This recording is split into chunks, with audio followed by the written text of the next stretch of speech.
എൻ്റെ പുതിയ ഷെഡാണിത്. ഇപ്പോൾ കൊണ്ടുവന്ന 5 യൂണിറ്റ് മയിൽ ഈ കൂട്ടിലാണുള്ളത്, ഈ ഷെഡിലാണുള്ളത്. ഇതാണ് പുതിയ മയിലുകൾ, 5 യൂണിറ്റ്. ഇതേപോലെ ഈ ഷെഡിൻ്റെ അടിയിലത്തെ മണ്ണ് ചെളിയാവുന്ന മണ്ണാണ്. ഇത് നനഞ്ഞാൽ ചെളിയാവുന്നത്.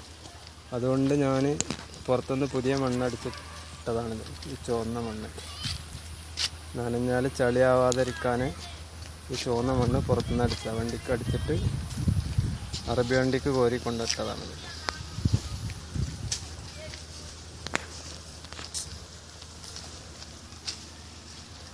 വെയിലടിക്കുന്നിടത്ത് വെള്ള തുണിയാണ് കെട്ടല്. വെള്ള തുണി കെട്ടി നല്ല വെയിലുള്ള സമയത്ത്, നല്ല ചൂടുള്ള സമയത്ത് നനച്ചു കൊടുക്കും. അപ്പോൾ നല്ല കൂളിങ് കിട്ടും ഉള്ളിലേക്ക്. മുകളിൽ സെൻറ്ററിൽ തുണി കെട്ടിയിട്ടുണ്ട് ചൂടടിക്കാതിരിക്കാൻ.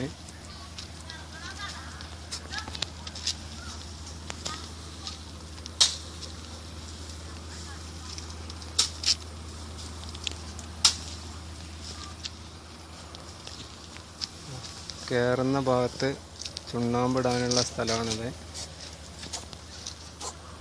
കാണുന്നത്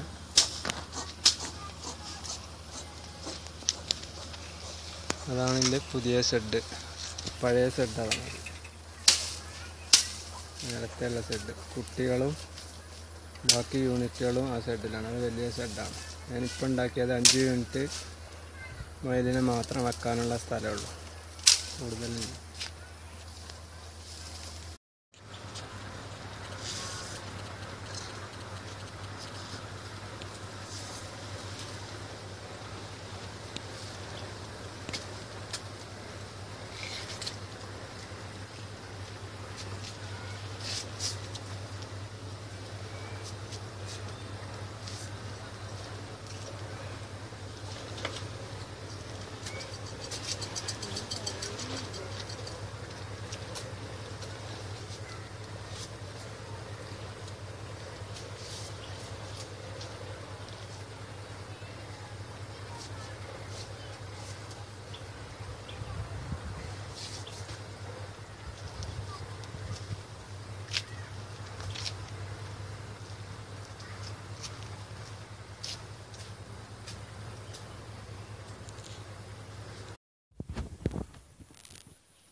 എൻ്റെ കൂടിൻ്റെ ഹൈറ്റ് 2 അടി പൊക്കത്തിലാണ് ഞാൻ വെച്ചിരിക്കുന്നത്.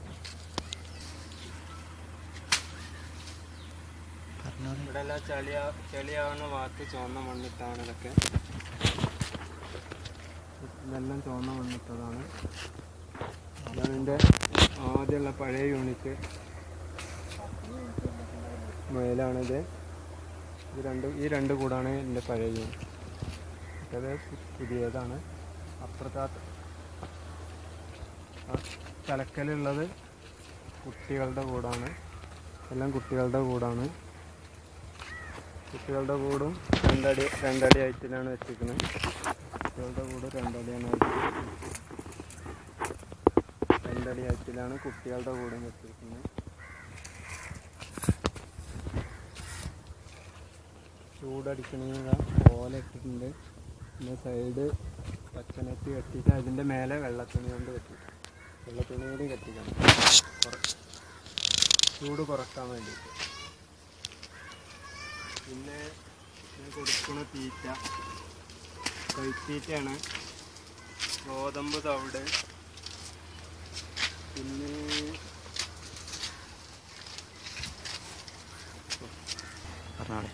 ഞാൻ കൈത്തീറ്റ കൊടുക്കണതിൽ കൂട്ടണതാണ് തേങ്ങാ പിണ്ണാക്ക്. പിന്നെ ഇവിടെ കടലപ്പിണ്ണാക്ക്.